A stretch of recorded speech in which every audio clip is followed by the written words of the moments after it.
కీలకమైన యుద్ధ సమయాల్లో రష్యా ప్రత్యక్షంగా భారత్కు సహాయం చేయడమే కాదు, ఎన్నో ఆయుధాలు కూడా ఇచ్చింది. ఉదాహరణకు S-400. అలాంటి ఆయుధాలు ఇచ్చి ఉండకపోతే భారత్ తన సార్వభౌమత్వాన్ని కాపాడుకోలేకపోయేది. సో ఇప్పటి వరకు రష్యా భారత్కి ఇచ్చిన ఆయుధాల లిస్ట్ ఏంటి, ఆయుధాల ఇంపార్టెన్స్ ఏంటి, కాస్త వివరంగా చెప్పండి. ఎస్ అండి, ఇప్పుడు భారత్ ఆయుధ సంపత్తి అంటే ఇండియాస్ డిఫెన్స్ ఆర్సనల్ అంటారు. మన అమ్ముల పొదులో ఎవరు ఆయుధాలు ఎక్కువ ఉన్నాయంటే, ఇప్పుడు ఒకప్పుడు అది 80% రష్యా ఆయుధాలు ఉండేవి భారతదేశం స్వతంత్రం వచ్చాక. ఇప్పుడు అవి 45% తగ్గినాయి. అయినా కీలకమైన ఆయుధాలు ఇప్పుడు S-400 అద్భుతంగా S-400 అంటే తెలియని వాళ్ళు లేరు ఇండియాలో. అది రష్యా నుంచి వచ్చిందంటే ఇంకా ఆనందపడిపోతున్నాం కదండి. అసలు ఈ భారత్కి స్వతంత్రం వచ్చాక భారత్ రష్యా నుంచి కొన్న ఆయుధాలు చూస్తే ప్రపంచం విస్తుపోతుంది. ఏ దేశాల మధ్య కూడా ఇంత సంబంధం లేదు. రెండు ఆయుధాలు ఒక్కటే కదండి, దాని టెక్నాలజీ కూడా మనకు వస్తుంది. ఇప్పుడు ముఖ్యంగా వైమానిక దళానికి వద్దాం. వైమానిక దళంలో రష్యా నుంచి మనం మొట్టమొదటిగా తెచ్చుకున్న విమానం MiG-21. దాని టెక్నాలజీ కూడా ఇచ్చింది.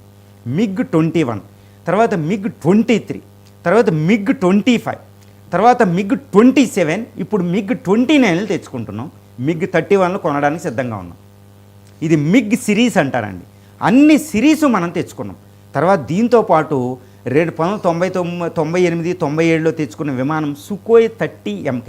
Sukhoi 30 ఇండియా, MK అంటే మేకింగ్ ఇండియా అని. Sukhoi 30 MK, Sukhoi 27 ఇది ఒక సిరీస్. తర్వాత ఇప్పుడు Su-57 మనం కొనబోతున్నాం. ఇదండి, ఇది వైమానిక దళం. ఈ వైమానిక దళంలోనే IL-70 అనే ఒక రవాణా విమానం మనకి అద్భుతం, AN-52 అని రవాణా విమానాలు ఉన్నాయి. ఇది వైమానిక దళానికి. తర్వాత హెలికాప్టర్స్, ఈ MI హెలికాప్టర్లు అనేవి మన భారతదేశ వైమానిక దళంలో చాలా కీలక పాత్ర పోషిస్తాయి. M-17 అని హెలికాప్టర్లు కూడా ఉన్నాయి. తర్వాత దీంతోపాటు ఎయిర్ డిఫెన్స్ రాడార్లు కూడా ఉంటాయి. ఆ సిస్టమ్లు కూడా మనం తెచ్చుకుంటాం. ఎయిర్ టు ఎయిర్ మిసైల్స్ కూడా ఎన్నో తెచ్చుకుంటాం రష్యా నుంచి. ఇది వైమానిక దళానికి సంబంధించిన విషయాలు. తర్వాత నేవీకి వద్దాం.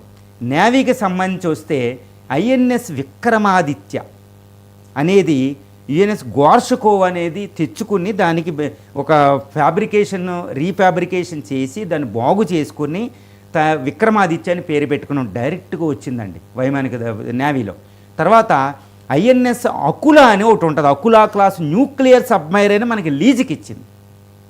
ఇదేంటి INS. ఇప్పుడు ఇది చాలా ఇంపార్టెంట్. న్యూక్లియర్ సబ్మైరైన్ మనకి ఇచ్చిందంటే అసలు మామూలు విషయం కాదు. అప్పుడు న్యూక్లియర్ సబ్మైరైన్ లేకపోతే మనకి చాలా ప్రాబ్లం. తర్వాత అండి ఇలా ఎన్నో సబ్మైరైన్లు మనం అక్కడ నుంచి తెచ్చుకున్నాం నేవీలో. తర్వాత ఫ్రిగేట్స్ అని ఎన్నో ఫ్రిగేట్స్ అంటే డిస్ట్రాయర్స్ అంటారు, అవన్నీ మనం తెచ్చుకున్నాం. నేవీ షిప్పులు అక్కడెక్కడో పీటర్స్బర్గ్ దగ్గర తయారవుతాయి వ్లాడివోస్టాక్ పోర్ట్లో, అవన్నీ మనం తెచ్చుకున్నాం. అసలు భారత నేవీ ఎంత సుసంపన్నంగా ఉంది అంటే అది రష్యా సహకారం. ఇక ఆర్మీకి సంబంధించి వస్తే T-72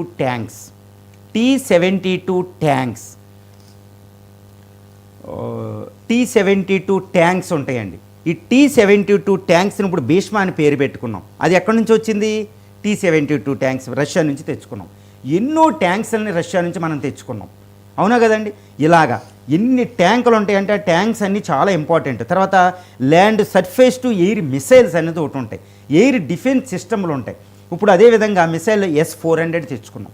S-400 ముందు ఆయుధ వ్యవస్థలో కూడా L-70, ఈరోజు అమృత్సర్ దగ్గర గోల్డెన్ టెంపుల్ని కాపాడింది L-70 అనేది మనం రష్యా నుంచి తెచ్చుకున్నామే.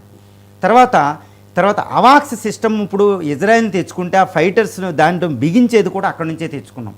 తర్వాత అండి ఇంకోటి KA-226 అనేది 200 హెలికాప్టర్లు. ఒకప్పుడు Mi-17 హెలికాప్టర్ ఇప్పుడు ఏజ్ అయిపోయింది, దాన్ని తీసేస్తూ మనం KA-226 అనే ఒక 200 హెలికాప్టర్లను కొంటున్నాం.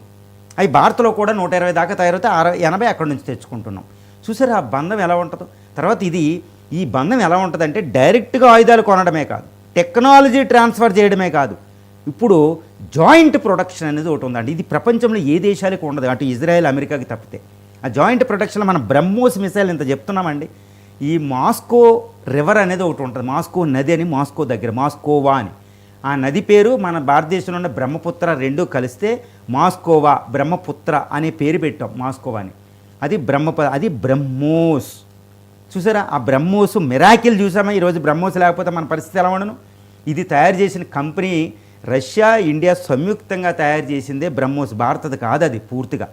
అందులో ఆ కంపెనీలో షేరు 49.5% అమెరికా రష్యాకు ఉంటే 50.5% మనకు అజమాయిషీ ఉంటుంది. ఇది మన ఇండియాది చూసారా. అదేవిధంగా ఆమ్కా ఫైటర్ కూడా మన సహాయం చేస్తుంది. 5th జనరేషన్ ఫైటర్ ఇక్కడ తయారు చేస్తుంది. సో ఒక అద్భుతమా. ఇప్పుడు అజిత్ దోవల్ గారు పుతిన్ మీట్ అయ్యేటప్పుడు మనం Su-57 అని 5th జనరేషన్ ఫైటర్ డైరెక్ట్గా తెచ్చుకోబోతున్నాం, ఇంజిన్ అడగబోతున్నాం. దీంతో పాటు Tu-22 అనే ఒక బాంబర్ని మనం లీజుకి అడగబోతున్నాం. ఒకప్పుడు అకులా క్లాసు న్యూక్లియర్ సబ్మెరైన్ ఎలా తెచ్చుకున్నాం, ఇప్పుడు అది అడగబోతున్నాం. ఈ Tu-27 అనే ఫైటర్ బాంబర్ని ప్రపంచంలో ఏ దేశానికి అది అమ్మదు రష్యా. అదేవిధంగా ఇప్పుడు అమెరికా కూడా కొన్ని మైన్యూట్మైన న్యూక్లియర్ సబ్మెరైన్స్ అమ్మదు. ఈ Tu-22 అనేది భారత్కి చాలా అత్యవసరం, అటు చైనాని అమెరికా లాంటి దేశాలను ఎదుర్కోవడానికి. ఇవి ఇప్పుడు వచ్చే యుద్ధంలో అది కావాలి. ఈ లీజుకి అడగబోతున్నాం, లేకపోతే మాకు అమ్మండి అని. అది అసలు రష్యా ఎవరికి ఇవ్వదు, దాని పాలసీ అది. కానీ ఒకప్పుడు న్యూక్లియర్ సబ్మెరైన్ మనకి ఎలా లీజుకి ఇచ్చారు, ఈరోజు ఈ Tu-22 ఫైటర్ బాంబర్స్ని మన ఇండియాకి లీజ్ ఇచ్చే అవకాశం ఉంది. అది పుతిన్ని అభ్యర్థిస్తున్నాం, కానీ పుతిన్ దీన్ని తిరస్కరించే అవకాశం కూడా లేదు. చైనా అబ్జెక్షన్ చేయొచ్చు, అయినా మనకు వస్తుంది. చూసారా, ఇన్ని ఆయుధ సంపత్తి డైరెక్ట్గా అమ్మడమే కాదు, టెక్నాలజీ ట్రాన్స్ఫర్ చేయడమే కాదు, అటు జాయింట్ ప్రొడక్షన్ చేస్తున్నాం, ఫ్యూచర్ వెపన్స్ నెక్స్ట్ చేస్తున్నాం.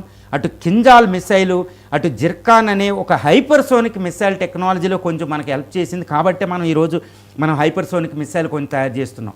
ఇది కొంత అంటే మనం చెప్పలేం, కానీ చాలా సీక్రెట్ రిలేషన్షిప్ ఉంటుందన్నమాట. ఆ సీక్రెట్ రిలేషన్షిప్ ఈరోజు మన missiles integrated guided missile development programme వెనకాల మన అబ్దుల్ కలాంని అక్కడ ట్రైనింగ్ ఇవ్వడం వెనకాల ఎంతో సీక్రెట్ ఉంటుంది. ఇవన్నీ కొన్ని చెప్పరు. అదేవిధంగా న్యూక్లియర్ టెక్నాలజీలో కూడా కాస్త సంబంధాలు ఉంటాయి. భారత్ రష్యాల మధ్య రక్షణపరమైన బంధం మాత్రమే కాదు, ఆర్థికపరమైన బంధం కూడా చాలా దృఢంగా ఉంది.